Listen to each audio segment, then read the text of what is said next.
Bonjour et bienvenue dans cette nouvelle séance. La séance d'aujourd'hui va porter sur les notions de configuration du marché, quelles sont les différentes configurations du marché, et on va aussi parler de la notion de support et de résistance, qu'est-ce qu'il en est. Et à la fin de cette vidéo, nous allons apprendre à utiliser les notions que nous avons vues précédemment, c'est-à-dire les configurations de retournement à la hausse et à la baisse en chandelier japonais, lesquelles sont principalement, il y en a plusieurs, mais nous en avons étudié 4 principalement. Nous avons appris les avalements, haussiers et baissiers. Nous avons appris les aramis, haussiers et baissiers. Nous avons aussi vu l'étoile du matin, l'étoile du soir. Nous avons vu bébé abandonné, haussier, baissier. Maintenant, nous allons ajouter à ces notions-là la notion de configuration de marché et de support résistance et voir dans quelle mesure, comment nous pouvons utiliser ces notions que nous avons vues précédemment, tout ce que nous allons voir aujourd'hui pour trouver des opportunités d'investissement. Nous commençons tout de suite avec la notion de configuration du marché. Nous avons trois principales configurations du marché. Nous allons commencer avec la configuration haussière, ce qu'on appelle aussi la tendance haussière. Qu'est-ce qui caractérise une tendance haussière? Dans une tendance haussière, nous allons constater que les points bas, comme ici, vont être de plus en plus hauts. Vous allez voir que ça va être de plus en plus haut. Et les points hauts à ce niveau-là vont être aussi de plus en plus hauts.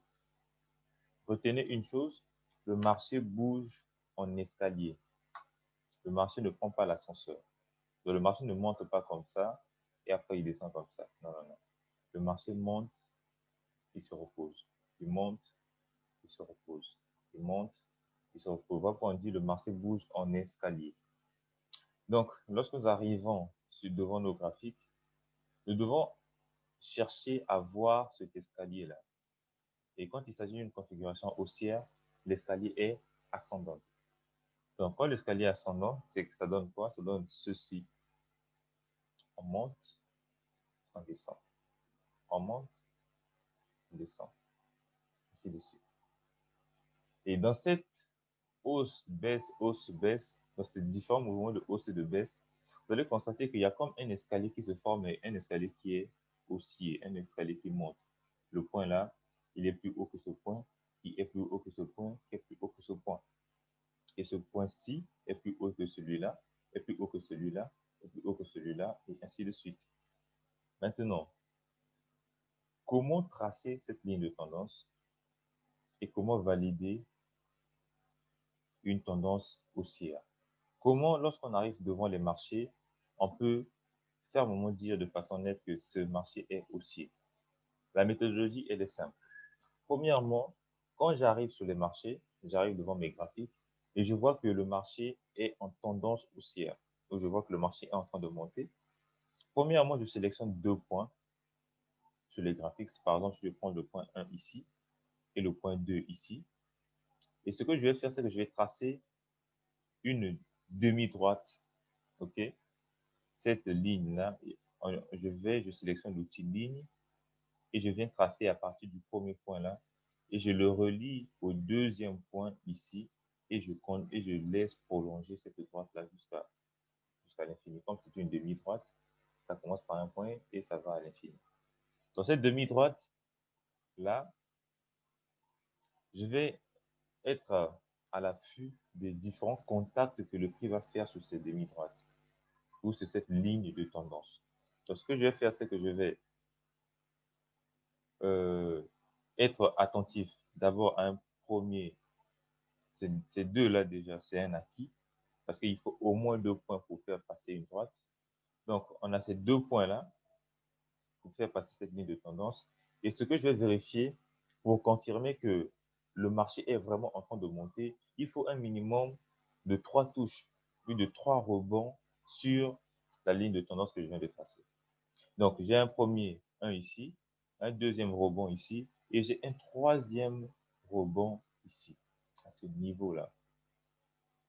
Là, je peux dire quoi? Que si le marché touche une fois, D'accord? Le marché touche 2 fois. OK, ça peut être une coïncidence. Mais quand le marché vient toucher 3 fois et respecte la ligne que j'ai tracée, je peux clairement dire que je suis dans une tendance haussière. Donc, il faut au moins 3 touches ou 3 rebonds sur cette ligne de tendance que j'ai tracée en bas ici en bleu pour dire que effectivement le marché est en train de monter. Maintenant, comment tracer une tendance? Là, en bas, j'ai tracé ce qu'on appelle une ligne de tendance. Et elle est en bas. Et je vais prendre une même ligne que je vais tracer qui va être parallèle à cette ligne en bas ici. Et je vais la tracer au-dessus. Elle doit être parallèle. Et pour cette ligne du haut, je vais utiliser la même méthodologie, c'est-à-dire que je vais aussi être à l'affût des différents rebonds que le prix fait sur le marché. Là, j'en ai deux, mais ça passe au moins par 2 points. Et j'attends un troisième rebond qui va me confirmer qu'effectivement aussi cette ligne du haut là est aussi une ligne importante qui est en train de encadrer ce mouvement de hausse. Parce que le mouvement doit évoluer dans un canal. Le mouvement n'évolue pas en désordre. Le mouvement, s'il est haussier, il évolue dans un canal. Et ce canal-là, c'est formé par ces deux lignes-là. Cette ligne du bas, la ligne bleue du bas et la ligne bleue du haut. Donc, une tendance, c'est un mouvement de hausse, mais dans un canal, dans un intervalle précis. Donc, pour vérifier aussi la ligne du haut, je fais un rebond, deux rebonds. Je peux prendre ceci comme un rebond aussi. Donc, un troisième rebond où je prends celui-là. Donc, à partir de là, je dis, OK, la tendance, elle est clairement haussière. OK, pourquoi? Parce que j'ai au moins 3 points de contact sur ma ligne de tendance qui me confirment que l'escalier est bien ascendant. D'accord? Ça, c'est pour en ce qui concerne euh, la configuration haussière. La configuration baissière, c'est juste l'inverse de la configuration haussière, c'est-à-dire que c'est un escalier, mais qui descend. C'est comme si tu descendais les escaliers. Donc, c'est ce qu'on constate ici. On monte, on descend, on monte, on descend, on monte, on descend. OK? Et le principe est le même, c'est-à-dire que les plus hauts sont de plus en plus bas puisque l'escalier descend. Et les plus bas aussi sont de plus en plus bas. Donc, ça fait cet escalier descendant que nous avons ici. Et pour confirmer cette tendance baissière, retenez toujours que le marché évolue dans un canal. OK? Donc, pour valider cette tendance baissière, je vais aussi sélectionner 2 points. Quand je prends le point 1 ici et le point 2 ici. OK? Quand j'ai ces 2 points-là, je me dis ceci. Le marché a touché une fois, le marché a touché 2 fois. C'est bon. Mais pour être vraiment sûr que c'est vraiment un marché qui est en train de baisser, je vais attendre une troisième touche ou un troisième rebond sur les marchés financiers et sur cette ligne de tendance.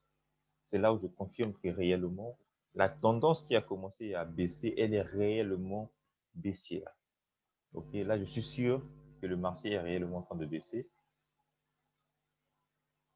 Et je vais aussi prendre cette ligne du bas que j'ai tracée là.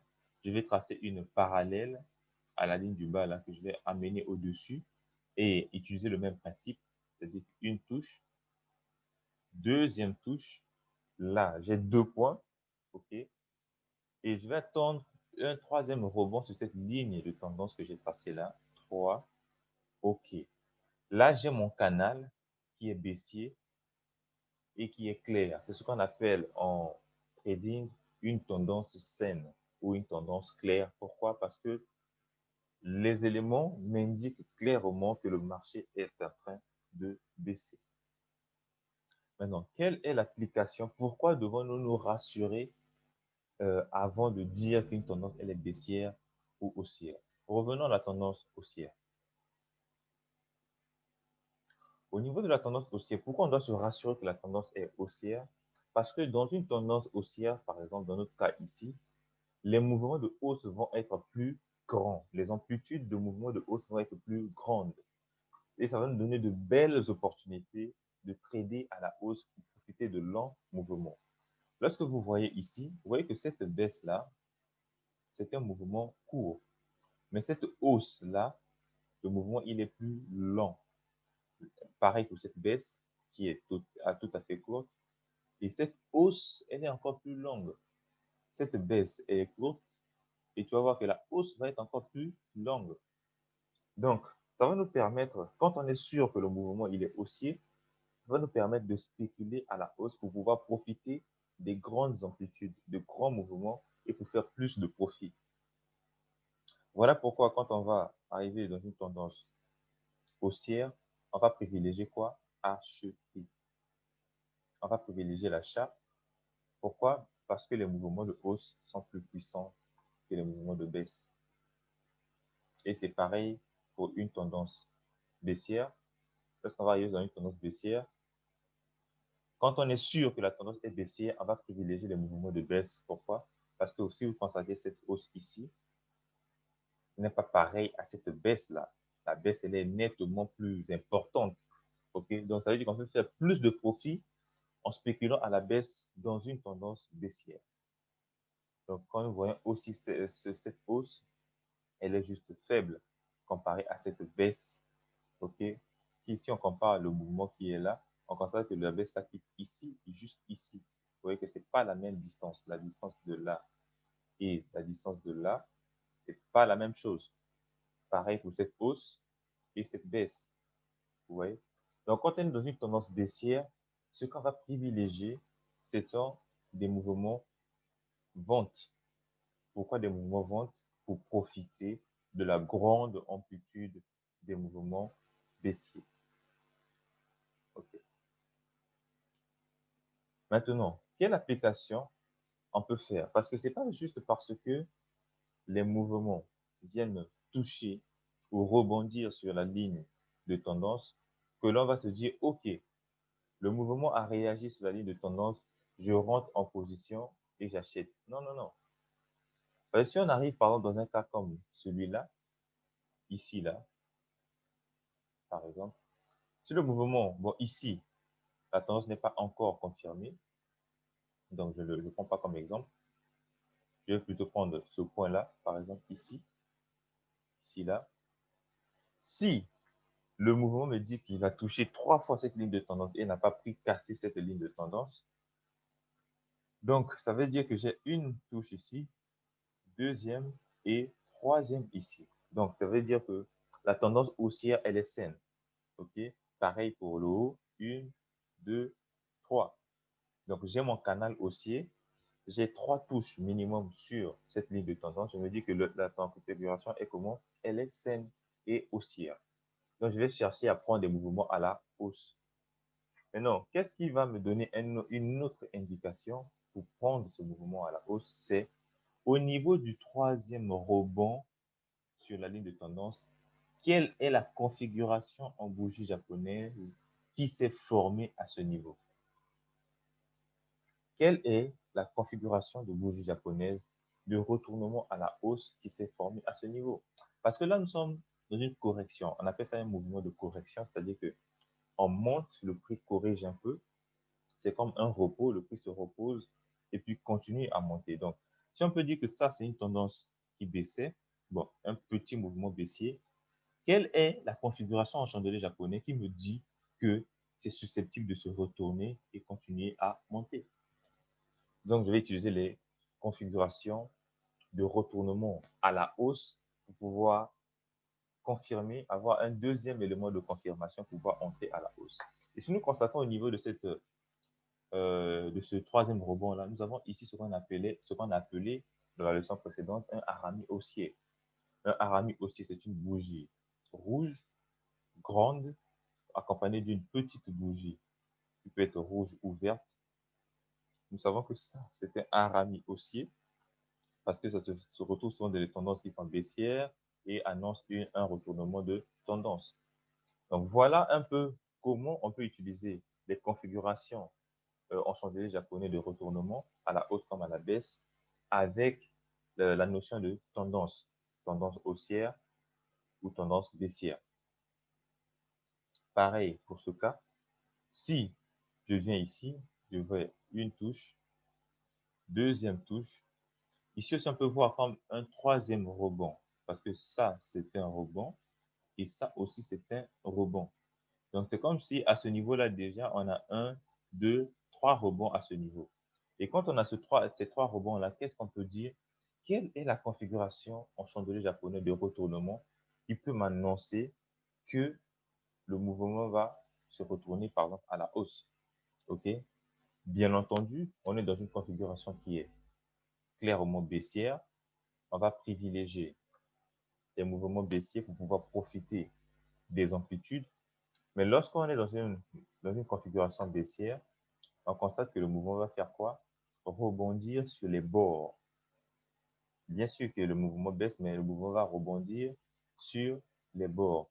Donc, nous pouvons clairement spéculer à la hausse comme à la baisse dans une configuration baissière, tout en utilisant la bonne façon de faire, c'est-à-dire que quand j'ai mes trois rebonds sur la ligne de tendance, qu'est-ce que je fais?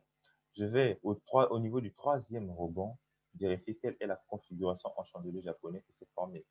Et ici, on constate cette bougie rouge accompagnée de cette petite bougie verte et rouge aussi, mais qui est en fait un doji. Et à la suite, nous avons cette grosse bougie verte. Et ça forme ce qu'on appelle une étoile du matin.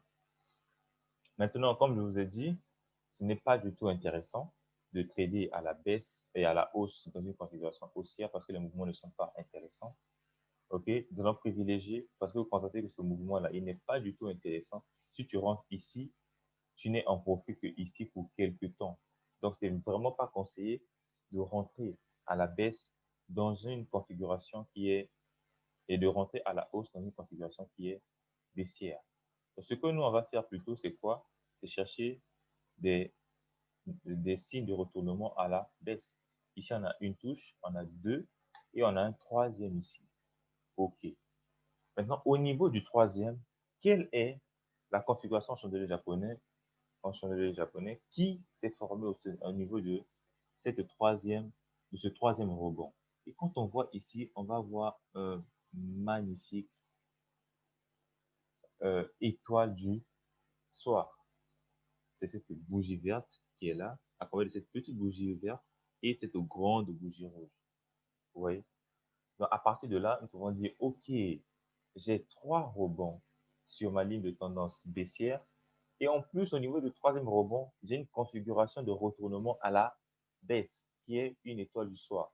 OK, je peux clairement prendre un risque de rentrer en position au niveau, après que cette configuration s'est formée, là, je peux rentrer en position. Et mon objectif, c'est quoi? Quand je rentre en position, dès que le mouvement vient toucher cette ligne de tendance-là, je dois être prudent, je dois même presque sortir de position. Pourquoi? Parce que je sais que cette ligne de tendance-là, le prix peut rebondir dessus. De plus que ici, on a un, deux, trois, et peut-être un quatrième rebond pour vous dire que cette ligne de tendance aussi est un niveau fort, dont le mouvement va sûrement rebondir pour aller faire un mouvement de correction à la hausse. Donc, quand je rentre au niveau du troisième rebond ici en haut, je sors où? Je sors ici. Pourquoi? Parce que le prix a atteint une ligne de tendance du bas, la ligne de tendance du bas. Donc, rappelez-vous toujours que le mouvement bouge dans un canal, que ce soit à la hausse comme à la baisse, et que on spécule dans cet intervalle de canal. On va voir une troisième configuration du marché, c'est ce qu'on appelle la configuration orange. C'est-à-dire que quand le marché ne monte pas et le marché ne baisse pas, qu'est-ce qu'il fait? Il fait du surplace. C'est-à-dire qu'il fait un zigzag dans un canal aussi. Rappelez-vous, le canal, c'est ça. Un canal, c'est ça. C'est-à-dire que deux intervalles, deux lignes parallèles dans lesquelles le marché oscille à l'intérieur. Ça, c'est baissier. Ça, c'est haussier. Ça va faire ça. Et il y a aussi une troisième configuration. Ça, c'est lorsque le marché ne fait rien et le marché fait des zigzags latérales. OK? Donc, dans cette configuration en range, on va aussi utiliser les mêmes méthodologies que dans une tendance haussière comme dans une tendance baissière. Donc, on a ça. Quand on va arriver, on constate que le mouvement est en train de faire du surplace dans un intervalle précis. Qu'est-ce qu'on va faire? On va venir sélectionner un niveau, deux niveaux. dans ce point et ce point. Et on va tracer quoi? Une ligne horizontale à ce niveau-là. OK? Donc, c'est 1, 2, on trace une ligne qui relie les deux points. OK? Et qu'est-ce qu'on fait après? On attend. On attend quoi? Une troisième touche sur cette ligne que nous avons tracée en haut ici. Et quand le prix vient toucher cette ligne que nous avons tracée ici pour la troisième fois, qu'est-ce qu'on fait? On peut se dire clairement que, OK, le mouvement sur lequel le marché est en train de rebondir et qui vient de rebondir pour la troisième fois là est un niveau fort que le marché n'arrive pas à casser. Donc, le marché est en train de rebondir à ce niveau-là. OK, je peux me dire d'accord. Donc là, j'ai déjà une ligne du dessus. Qu'est-ce que je vais faire? Je vais tracer une parallèle à cette ligne du dessus là pour aller en bas ici. OK? Donc, quand je trace cette parallèle pour tracer cette ligne bleue du bas là, je vais aussi utiliser la même méthodologie. Là, j'ai une touche ici, 1, 2, et on peut aussi utiliser ça comme une troisième touche, 3. Donc, clairement, là, je me suis rassuré que bien et bien, le marché n'est pas en train de monter, n'est pas en train de baisser, mais il est bien dans un déplacement latéral, un déplacement horizontal. Comment je vérifie ça encore? C'est qu'on a dit que dans une configuration haussière, l'escalier est haussier, c'est-à-dire que l'escalier monte. Et dans une configuration baissière, l'escalier est descendant. Donc, vérifions si l'escalier est en train de monter pour dire que la configuration est haussière. Lorsque nous arrivons ici, nous descendons ici, on a une baisse, d'accord? On a comme une configuration ici, et quand on monte, on vient s'arrêter où? À ce niveau-là. Est-ce que l'escalier monte? Non. Pourquoi? Parce que quand on descend et on monte, on revient encore au niveau de départ. Donc l'escalier ne monte pas. Et si on descend encore ici et on rentre, on revient ici, c'est toujours la même chose, on revient toujours au niveau de départ. Donc l'escalier n'est clairement pas ascendant. Vérifions si l'escalier est descendant. Si on descend ici et on remonte là, ok? Est-ce que ce niveau et ce niveau ont une grande différence? Non. Et si on compare aussi ce niveau et ce niveau ici, là où j'ai mis 2 là, doit clairement être plus haut que ce niveau là où j'ai mis 3. Mais on constate que c'est presque le même niveau. Donc l'escalier n'est sûrement pas descendant. Donc là, à partir de ces éléments-là, on peut clairement dire, OK, là, je suis dans un déplacement latéral. OK, un déplacement, une configuration en range. Alors, comment trader une configuration en range ou comment trouver des opportunités d'investissement dans une configuration en range? Simplement, qu'est-ce qu'on fait? Comme sur la ligne de tendance, je vérifie d'abord que la configuration est bel et bien en range. Donc, au moins 3 rebonds sur la ligne, cette ligne de dessus.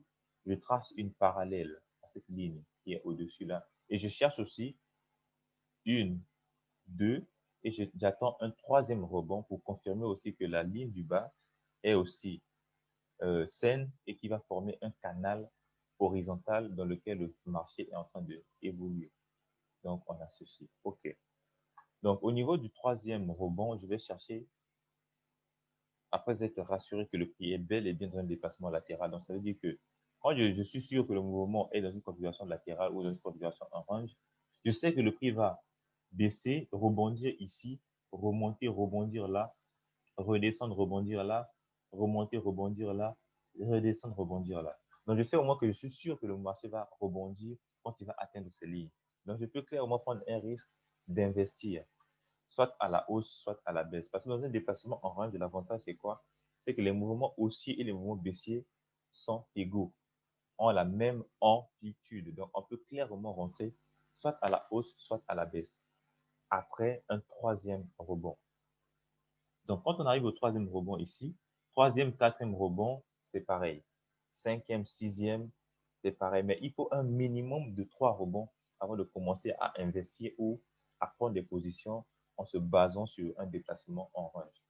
Donc, quand je vois ce troisième niveau ici qui a été touché, je me dis, OK, ça, c'est un indicateur. Parce que ça fait déjà 3 fois que le prix a touché ce niveau et n'arrive pas à le casser. Qu'est-ce que je vois d'autre? Je vois quelle est la configuration en chandelier japonaise de retournement qui a été formée au niveau de cette troisième touche. Et je constate que nous avons quoi ici? Une étoile du soir. Ce sont ces 3 bougies au-dessus là qui forment une étoile du soir. Et on voit qu'il y a une baisse et il y a une correction, mais il y a encore une baisse qui se poursuit. Donc, quand je reviens ici, je vois que le prix est encore reparti toucher cette ligne une 4e fois ici. C'est intéressant. Je me dis, OK, 4 fois, c'est encore mieux. OK. Je ne sors pas de position ici. Je reste en position, mais je viens voir encore quelle est la configuration qui se forme au niveau de ce 4e. C'est encore une étoile du soir. Donc, c'est merveilleux. Je rentre juste après la configuration et je sors au niveau de la ligne du bas. Pourquoi? Parce que c'est une ligne forte que le marché n'a pas pu casser plusieurs fois dans le passé. Je ne vais pas m'hasarder à rester en position après que le marché ait touché ici. Pourquoi? Parce que le marché est susceptible de se retourner à la hausse, clairement. Donc voilà un peu les applications qu'on fait des différentes configurations du marché, comment investir en utilisant les configurations haussières, baissières ou en range, et où sortir. On va sortir avec la notion de canal, parce que le marché bouge dans un canal. Donc, quand on rentre dans une configuration haussière, quand on rentre au niveau de la ligne du haut, on doit sortir de position au niveau de la ligne du bas. Pourquoi? Parce que le marché va certainement rebondir.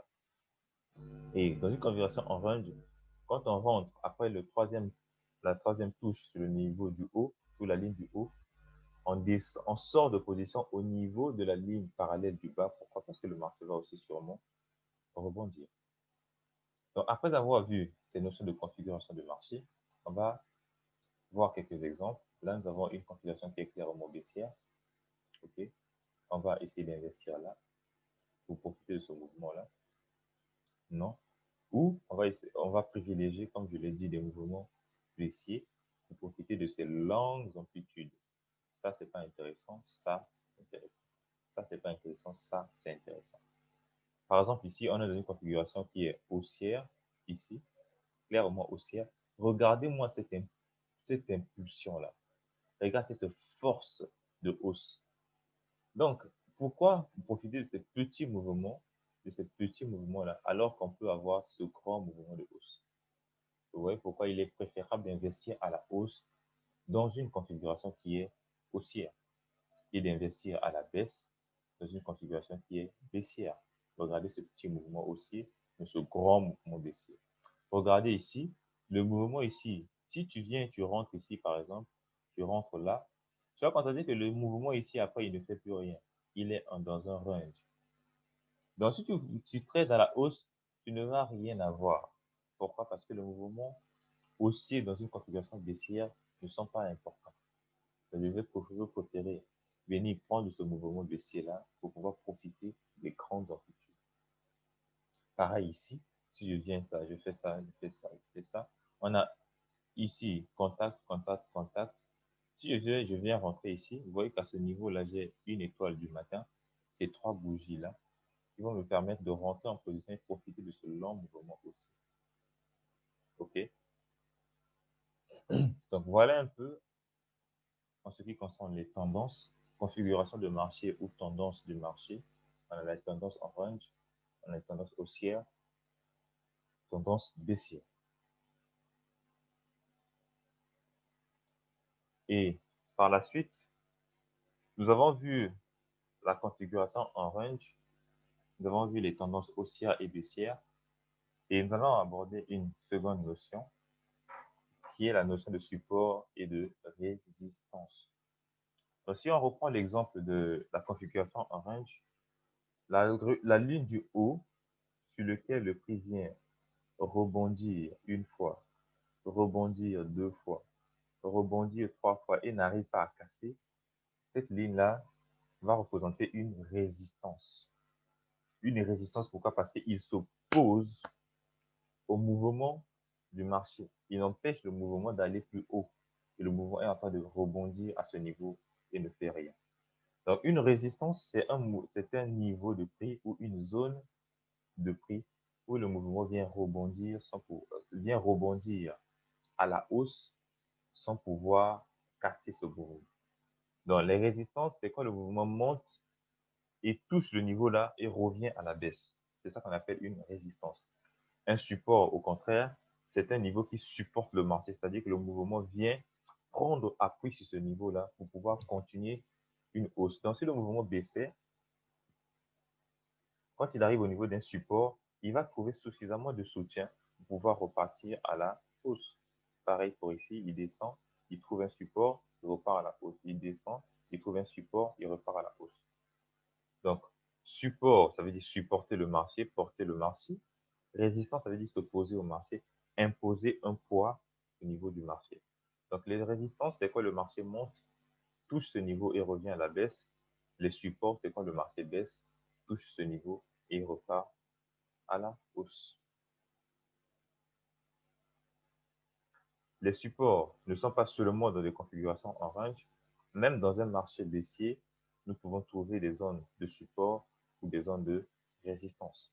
Donc, par exemple, ce niveau-là, c'est un niveau où le prix est venu, OK, et est venu cogner ce niveau-là et est reparti à la baisse. On peut appeler ce niveau quoi? Une résistance. Et pareil pour ici, le marché est venu ici une fois, le marché est venu deux fois, le marché est monté, est venu trois fois. Sur ce niveau, on peut appeler ce niveau un support parce que le marché est venu se reposer sur ce niveau pour repartir à la hausse. Pareil pour ici, nous avons un niveau qui vient ici, le prix essaie de casser, n'arrive pas et repart à la baisse. Donc, c'est un niveau de résistance. Donc, ici, pareil, support, support, support, support. Et là, le support a été cassé. Et la résistance. Maintenant, c'est le même principe avec les configurations de marché ou des marchés dans une tendance. Qu'est-ce que je fais quand je trace une ligne de tendance ou dans une configuration haussière ou baissière, dans ce cas? Je vérifie quoi? Une touche, deux touches et trois touches. Une touche, deux touches, trois touches. Avant de confirmer que le niveau est bel et bien, la tendance, elle est bel et bien baissière dans mon cas. Maintenant, pour un support et une résistance, ça va être pareil. Je vais vérifier combien de fois le niveau est venu au niveau du support ou de la résistance et n'a pas pu casser. Quand le niveau vient au niveau du support, d'un support ou d'une résistance, plus de trois fois, il n'a pas pu casser, qu'est-ce que le prix me dit? Le prix me dit que je suis venu au niveau de ce niveau de support et de résistance et je n'ai pas pu aller au-delà. Pourquoi? Parce que c'est un niveau difficile à casser. Donc, ça me donne une idée pour dire que si le niveau-là est difficile à casser, donc sûrement les prochains contacts sur ce même niveau-là vont être des niveaux de retournement. Parce que c'est un niveau fort. OK? Donc, voilà l'application qu'on fait des supports et des résistances. Un support, une résistance, une fois, deux fois, trois fois, on peut se dire que c'est une résistance forte, une résistance saine. Donc, on peut essayer de spéculer à la baisse quand le mouvement vient toucher ce niveau de résistance. Donc, on a une résistance qui a été touchée. On vérifie toujours au niveau du troisième contact quelle est la configuration en chandelier japonais qui a été formée. Et quand on rentre ici, notre objectif, c'est quoi? C'est le support du bas. C'est le niveau support du bas. Pourquoi? Parce que ce niveau de support aussi qui a été touché plus de trois fois, une fois, deux fois, trois fois, nous dit quoi? Nous dit que le prix est venu là trois fois, il n'a pas pu aussi casser ce niveau du bas.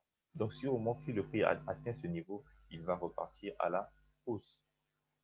Donc, donc c'est un peu cette application qu'on fait de la notion de support et de résistance.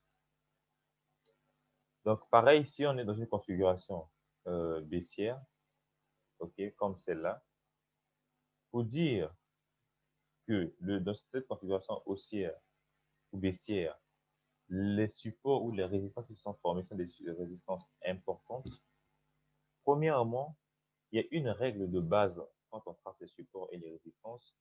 Cette règle est que il est mieux de tracer les supports et les résistances sur des unités de temps élevées. Les unités de temps, nous en avons vu plusieurs dans la présentation de MetaTrader. On a 15 minutes, 30 minutes, 1 heure, H4, ainsi de suite.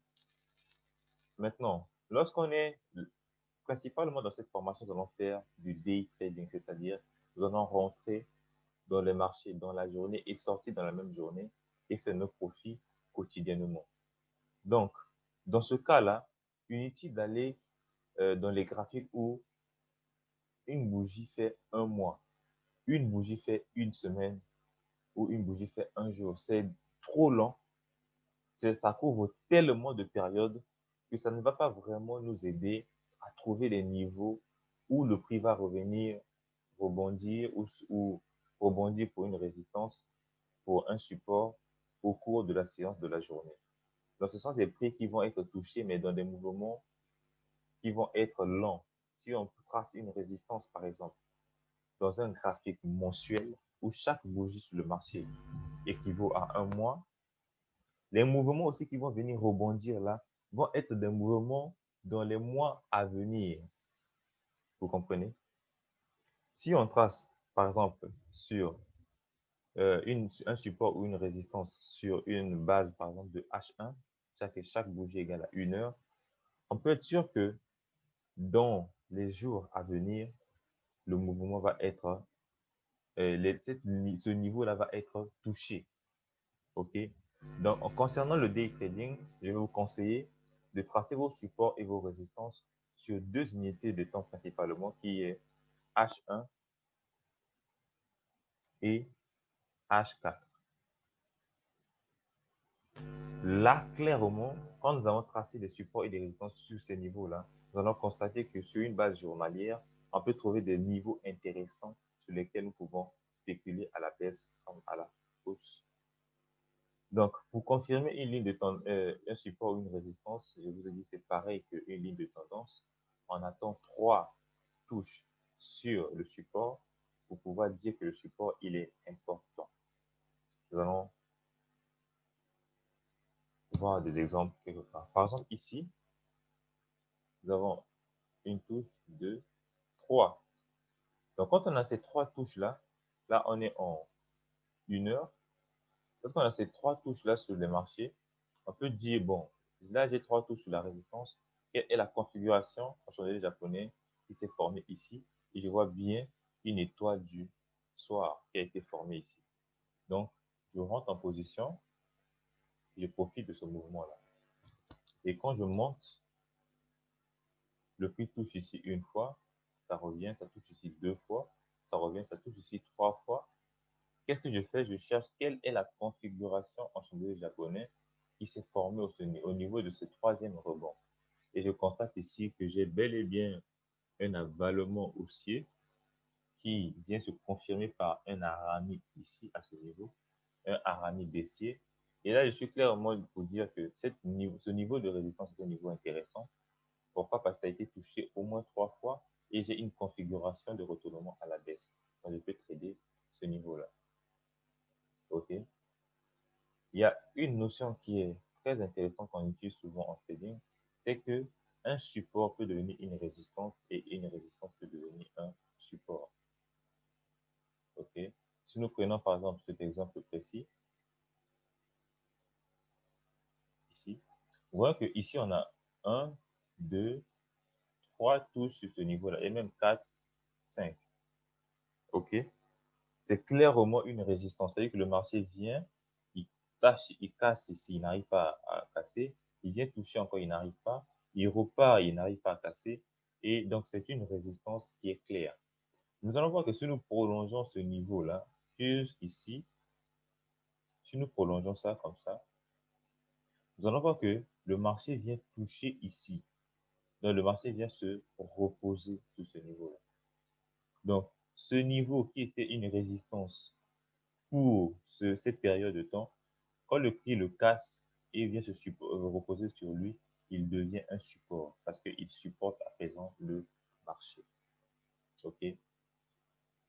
Et une autre chose que vous devez comprendre avec les supports et les résistances, qui est une chose très importante, c'est que les supports et les résistances, ce ne sont pas des lignes. OK?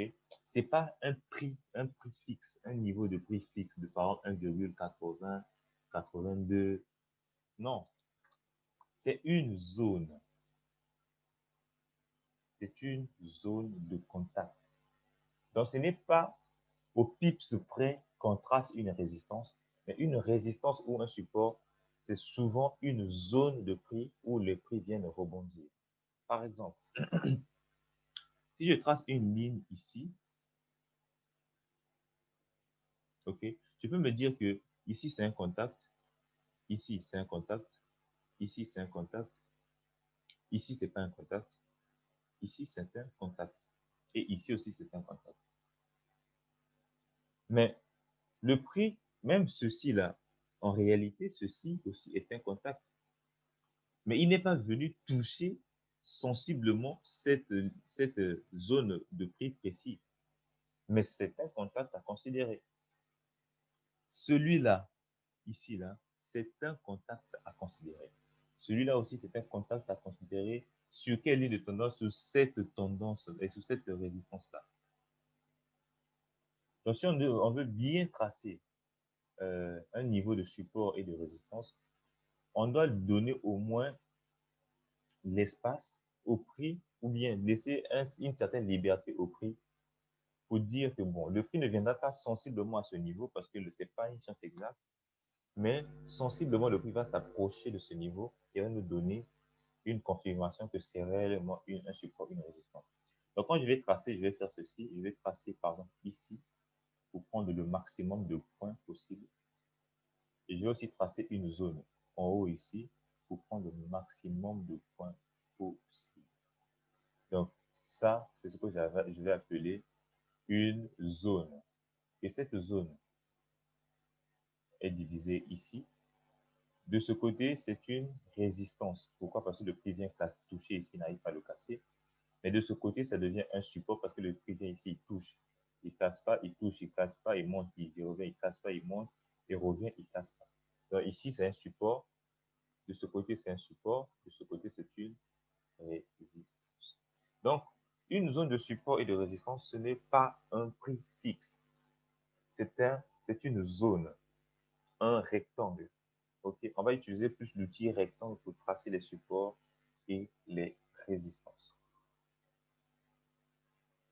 Un dernier élément qu'on va apprendre sur les supports et les résistances, c'est que les supports les plus importants, c'est les supports qui ont été touchés plusieurs fois dans de hautes unités de temps.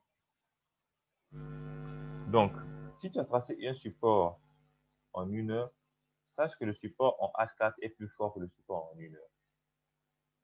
Donc, le prix peut toucher le support en 1 heure et casser ce support en 1 heure là, si tu fais du day trading. Okay? Mais quand il va atteindre le support en H4, il est plus susceptible de rebondir à la hausse au niveau de ce support en H4 qu'au niveau de ce support en H1. Le support, plus il est dans le haut d'unité de temps, plus il sera un support ou une résistance forte. Pourquoi? Parce que le marché a une mémoire. Les zones qui ont été touchées dans le haut d'unité de temps plusieurs fois ont tendance à être de fortes zones, là où les traders en réalité vont réagir pour dire non, arrivé à ce prix, le marché va certainement se retourner. Regardez un exemple ici. J'ai pris l'euro-dollar en W1. W1, ça veut dire que sous cette image que vous voyez là, chaque bougie est égale à une semaine. Donc, quand vous voyez cette bougie ici, là, c'est une semaine que ça peut se former. Donc, si ça a ouvert en haut ici, pour fermer en bas ici, ça a duré 5 jours. La semaine de trading dure 5 jours, du lundi au vendredi. Donc, si nous prenons le cas de cette résistance qui est au-dessus là, on va voir que ici, le prix a été touché en 2015. Ici aussi, ça a été touché en 2015. Et on a une troisième touche à ce niveau qui est en 2015 aussi. OK? Et qu'est-ce qui se forme au niveau de ce troisième contact? Il y a cette configuration-là qui est quoi? Une étoile et un bébé abandonné magnifique. Extraordinaire. Ça peut aussi être confondu à une étoile du soir, mais ce qui est sûr, c'est une configuration de retournement à la baisse. Au niveau de ce troisième contact, si je rentre ici, si je rentre à ce niveau-là, ici, là, vous allez constater que j'ai cette bougie, celle-là, celle-là, celle-là, et je sors à ce niveau-là. Pourquoi? Parce que j'ai contact ici, contact encore ici. Je suis clairement dans un déplacement en range. OK? Donc, les prix vont sûrement réagir au niveau des supports et des résistances. OK? Donc, quand je rentre ici, j'ai à peu près un mois et demi de mouvement avant d'atteindre ce support du bas là. Tu vois? Parce que ça fait une semaine, 2, 3, 4 semaines, 5 semaines. OK? Ça fait 5 semaines avant de toucher le support du bas là. Et quand ça touche le support, vous voyez que le marché repart à la hausse. Mais quand il vient toucher en 2016 ce même niveau, en 2016 ici, qu'est-ce qu'il se forme? Quelle est la configuration en chandelier japonais qui se forme? On voit bien que c'est un bébé, c'était une étoile du soir qui s'est formée à ce niveau-là. On a cette bougie verte, cette magnifique bougie et cette dernière bougie qui nous forme quoi? Une étoile du soir qui est une figure de retournement à la baisse. Et quand on rentre ici, on rentre à ce niveau-là, juste quand la figure finit de se former, on rentre, on profite de tout ce niveau-là, toute cette baisse. Et quand on arrive là, on sort à ce niveau-là. Pourquoi? Parce que c'est un support. Et en plus, c'est un support sur une unité de temps qui est très élevée, qui est le weekly. Donc, ça veut dire que c'est un niveau fort. Donc, quand vous arrivez là, ne restez pas dans les positions, sortez des positions quand vous atteignez ces niveaux-là. OK? Donc, retenez que les marchés ont une mémoire et leur mémoire est plus vive quand on utilise des unités de temps plus élevées. C'est là où les marchés vont vraiment venir réagir. Parce que vous voyez, quand je vous ai dit qu'un support devient une résistance, ou une résistance devient un support, quand le prix vient casser ce niveau-là et il revient, là, ici, ce n'est plus une résistance, c'est maintenant un support. C'est maintenant un support. Mais vous voyez que ce niveau, puisqu'il a été touché plusieurs fois dans le passé, quand on arrive même en 2017, le marché se souvient encore de ce mouvement. Même en 2018, le marché se souvient encore que ce niveau-là a été touché auparavant. Donc, en résumé, nous avons vu les configurations du marché, haussière, baissière et en range. Nous avons dit que pour tracer une ligne de tendance dans une configuration qui est par exemple baissière ou haussière, on va sélectionner deux points sur lesquels on va tracer une ligne oblique. On va prendre sa parallèle qu'on va mettre au-dessus, sélectionner aussi deux points par lesquels cette parallèle va passer, ce qui va nous créer un canal. Et on va attendre un troisième rebond sur cette ligne de tendance, que ce soit au niveau de la ligne du haut ou de la ligne du bas, pour pouvoir confirmer que réellement la tendance qui est en cours est saine, elle est clairement baissière ou elle est clairement haussière du fait qu'elle a été touchée au moins 3 fois de part et d'autre. Dans une configuration en range, c'est-à-dire dans une configuration qui se fait entre un support et une résistance, on va aussi attendre au moins 3 rebonds pour dire que le support ou la résistance dans lequel le marché est en train d'osciller sont des supports forts et des supports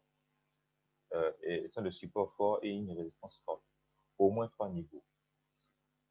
Pour investir en utilisant les configurations du marché ou des supports et des résistances, c'est simple. On confirme d'abord que bel et bien la configuration haussière ou baissière est saine après 3 contacts.